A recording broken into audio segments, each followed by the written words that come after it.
அறிவாலயத்தில் அதிர்ச்சி வைத்தியம் திருப்பி அடித்த 39 நிர்வாகிகள் ஸ்டாலினை திகைக்க வைத்த கொங்கு மண்டல நேர்காணல். அறிவாலயத்தில் நடைபெற்று வரும் திமுக உள்கட்சி நேர்காணல் கொங்கு மண்டல மாவட்டங்களின் முறை வந்தபோது மிகுந்த பரபரப்பை ஏற்படுத்தியுள்ளது. வரும் 2027 சட்டமன்ற தேர்தலை முன்னிட்டு முதல்வர் ஸ்டாலின் மாவட்ட வாரியாக வேட்பாளர் நேர்காணலை நடத்தி வருகிறார். வழக்கமாக தனித்தனியாக நடத்தப்படும் இந்த நேர்காணல் இம்முறை நேரமின்மை காரணமாக மாவட்ட வாரியாக விண்ணப்பித்த அனைவரையும் ஒரே அறையில் அமர வைத்து நடத்தப்படுகிறது.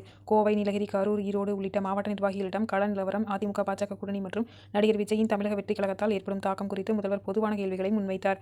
இந்த நேர்காணலில் பொள்ளாச்சி தொகுதி குறித்த விவாதம் எழுந்தபோது அங்கிருந்த உடன்பிறப்புகள் அனைவரும் ஒருமித்த குரலில் கூட்டணி கட்சிகளுக்கு, குறிப்பாக கொங்கு நாடு மக்கள் தேசிய கட்சிக்கு சீட் ஒதுக்கக்கூடாது என வலியுறுத்தியது அறிவாலயத்தை அதிரச் செய்துள்ளது. கூட்டணி கட்சி வேட்பாளர்களை வெற்றி பெற வைக்க கூடுதல் உழைப்பு தேவை என துரைமுருகன் குறிப்பிட்டதற்கு பதிலளித்த நிர்வாகிகள், கோ.ம.தே.க.விற்கு தொகுதி ஒதுக்கினால் வெற்றி பெறுவது கடினம் என திட்டவட்டமாக தெரிவித்தனர். நிர்வாகிகளின் இந்த எதிர்ப்பிற்கு பின்னால் வலுவான சமூக காரணங்கள் முன்வைக்கப்பட்டுள்ளன.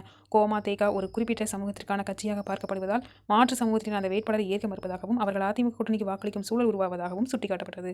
திமுகவில் அதே சமூகத்தைச் சேர்ந்த ஒருவருக்கு வாய்ப்பளித்தால் கூட மக்கள் ஏற்பாளர்கள் என்றும் ஒரு சாதிக்காக இயங்கும் கட்சிக்கு தொகுதி ஒதுக்குவதை திமுகவில் உள்ள கொங்கு வேளாளர் சமூகத்தினரே விரும்பவில்லை என்றும் அவர்கள் முதல்வரிடம் நேரடியாக தெரிவித்தனர். இதுவரை நடந்த நேர்காணல்களில் இல்லாத நிலையில் கொங்கு மண்டல உடன்பிறப்புகள் காட்டி இந்த அதிரடி எதிர்ப்பு திமுக தலைமைக்கு இக்கட்டான சூழலை ஏற்படுத்தியுள்ளது. திமுகவில் யாருக்கு வேண்டாலும் சீட் கொடுங்கள், நாங்கள் இணைந்து பணியாற்றி வெற்றி பெற வைக்கிறோம், ஆனால் கூட்டணிக்கு மட்டும் வேண்டாம் என்கிற இவர்களின் வாதம் வரும் தேர்தலில் தொகுதி பங்கீட்டில் பெரும் மாற்றங்களை ஏற்படுத்தக்கூடும் என எதிர்பார்க்கப்படுகிறது.